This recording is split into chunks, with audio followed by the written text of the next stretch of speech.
నాగసాధువు కావాలంటే ఏం చేయాలి? ఓ మామూలు మనిషి నాగా సాధువు కావడం అంటే అంత ఆషామాషి వ్యవహారం కాదు.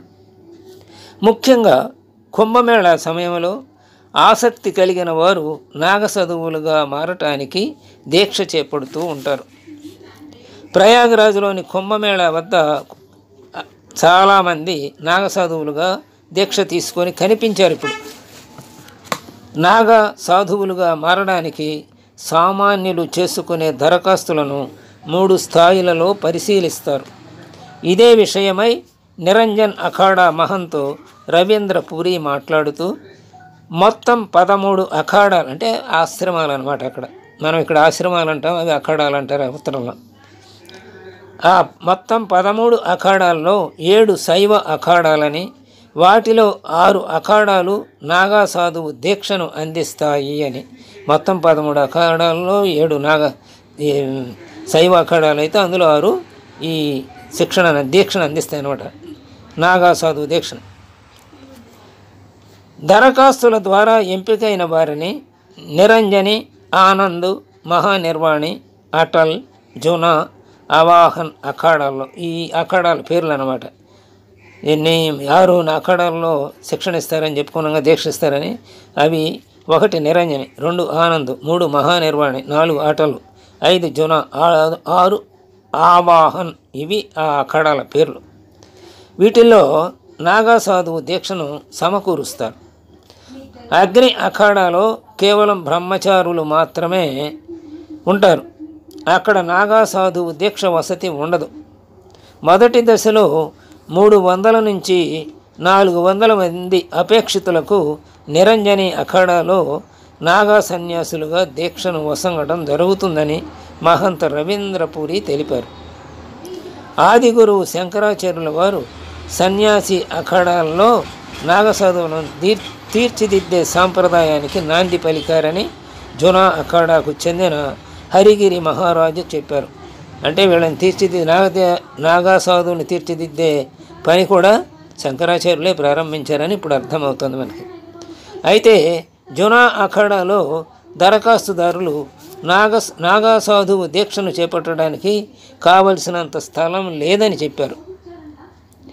అందుకని వారు పలు దశల్లో నాగా సాధువు దీక్షను చేపడతారు. స్థలం లేదు కాబట్టి అంచెలంచెలుగా కొంతమందిని తీసుకుంటారన్నమాట. అయినప్పటికీ దీక్ష చేపట్టడానికి వేల సంఖ్యలో దరఖాస్తులు వచ్చాయి. ఈ మహాకుంభలో వేల దరఖాస్తులు వచ్చినాయట. మహానిర్వాణి అఖాడా మహంత్ యమునపురి మహారాజు మాట్లాడుతూ తమ అఖాడాలో 300 నుంచి 350 మందికి దీక్షను ఇవ్వడం జరుగుతుందని చెప్పారు. సనాతన ధర్మం కోసం సర్వం త్యజించాలని ఆకాంక్షించేవారు మాత్రమే నాగా సాధువు కాగలరని అఖాడా పరిషత్ అధ్యక్షులు మహంత్ రవీంద్ర పూరి తెలిపారు. నమోదు క్రియ మొదలైంది అని, చీటీలు జారీ చేశామని, దరఖాస్తుదారుల ఇంటర్వ్యూలు కూడా జరుగుతున్నాయని ఆవాహన్ అఖాడాకు చెందిన ఒకానొక మహామండలేశ్వర్ చెప్పారు. ఎవరైతే నిర్దేశిత అర్హతలను కలిగి ఉంటారో వారికి మాత్రమే నాగా సాధువు దీక్షను అందిస్తారు. ఈ సన్యాసులు దీనికి సంబంధించిన క్రతువులు అంటే శిరోమండనం, సొంత పిండదానం, అలాగే గంగానదీ తీరాన నిర్వహిస్తారని, అనంతరం పారమార్థిక ప్రపంచంతో తమకు ఎలాంటి సంబంధం లేదని వారు ప్రకటిస్తారని ఆయన తెలిపారు. దీక్ష చేపట్టిన వారు మౌని అమావాస్య నాడు సంవృత స్నానం చేయడంతో నాగ సాధువుగా అవతరించే ప్రక్రియ సంపూర్ణమవుతుంది. అంటే మౌని అమావాస్య వెళ్ళిపోయింది కదా, అంటే ఈ తడవ దీక్ష ఇచ్చిన వాళ్ళందరూ ఆ సమయంలోనే నాగ సాధువులు అయిపోయారన్నమాట. అంతకు మునుపు అర్హులైన వారు ఒక ధార్మిక పతాకం నీడన దిగంబరంగా నిలబడి ఉండగా ఆచార్య మహామండలేశ్వర్ వారు నాగా సాధువులుగా మారడానికి ఉపకరించే ప్రక్రియను చేపడతారు. అఖాడాకు సంబంధించిన సభాపతి అఖాడా నియమ నిబంధనలను వారికి తెలియచేస్తారు. దీక్ష చేపట్టిన వారంతా సదరు నియమ నిబంధనలను పాటిస్తామనే ప్రతిన బూనతారు. ఈ ప్రక్రియ పూర్తయిన తర్వాత ప్రతి ఒక్కరిని అమృత స్నానకు పంపిస్తారు. అయితే దరఖాస్తు చేసుకున్న వారందరూ నాగా సాధువులు కాలేరని, దరఖాస్తులను పరిశీలించేటప్పుడు వారిలో చాలామంది అనర్హులుగా తేలతారని మరో అఖాడాకు చెందిన మహంత్ తెలిపారు. 3 దశల్లో జరిగే దరఖాస్తుల ప్రక్రియ 6 నెలల క్రితమే మొదలైందని చెప్పారు.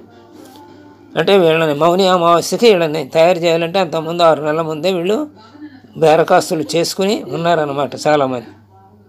అఖాడాకు చెందిన ధానపతి అభ్యర్థుల నేపథ్యం అంటే అఖాడాకు చెందిన అధిష్టానం ఉంటారు కదా ఒక ఆయన ధానపతి అంట, ఆయన అభ్యర్థుల నేపథ్యాన్ని చూస్తాడు. ఆయన చేసేటువంటి కార్యకలాపాల గురించి కూడా ఆరా తీస్తారట. అంటే వాళ్ళు అర్హులే కాదని ముందే వాళ్ళ పూర్వ చరిత్ర అంతా సేకరిస్తారన్నమాట. అనంతరం ఆచార్య మహామండలేశ్వరుకు ఒక నివేదన అందిస్తారు. అంటే ఆ అఖాడాలో ఉన్న అత్యున్నత బాధ్యత గల వ్యక్తే మహామండలేశ్వరుడు, ఆయనగా అందిస్తారన్నమాట ఈ సమాచారాన్ని అంతా.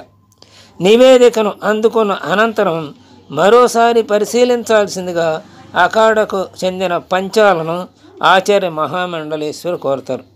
ఆ పంచాలు అంటే వాళ్ళు కూడా కొంత ముఖ్యమైనటువంటి బాధ్యత కలవాళ్ళేమో మహామండలేశ్వరు కింద.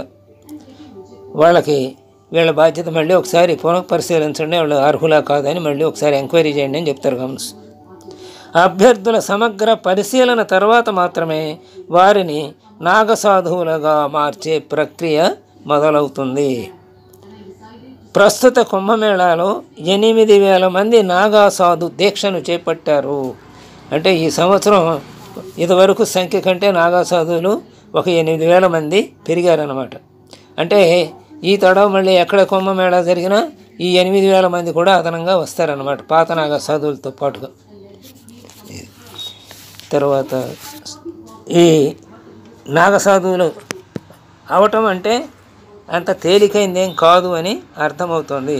అంటే ఇప్పుడు మనం చెప్పుకున్నటువంటి అచిత్తం అవ్వాలన్నామే, చిత్తం అలా అచిత్తం అంటే వాసనారహితం అవ్వాలి చిత్తమని, అలా ఉన్నారో లేదో ముందు వాళ్ళు తెలుసుకుంటారు. అందుకనే ప్రాపంచిక సంబంధం నాకేమీ లేదని ముందు వాళ్ళతో ప్రమాణం చేస్తారని చెప్తున్నారు కదా. కాబట్టి అలాంటి వాళ్ళే ఈ ఈషణత్రయాలు అన్నీ వదిలిన వాళ్ళే దీనికి అర్హులు అన్నమాట. అవన్నీ పరిశీలించిన తర్వాతే వాళ్ళకి దీక్ష ఇవ్వటం జరుగుతుందని అర్థమవుతుంది. స్వస్తి.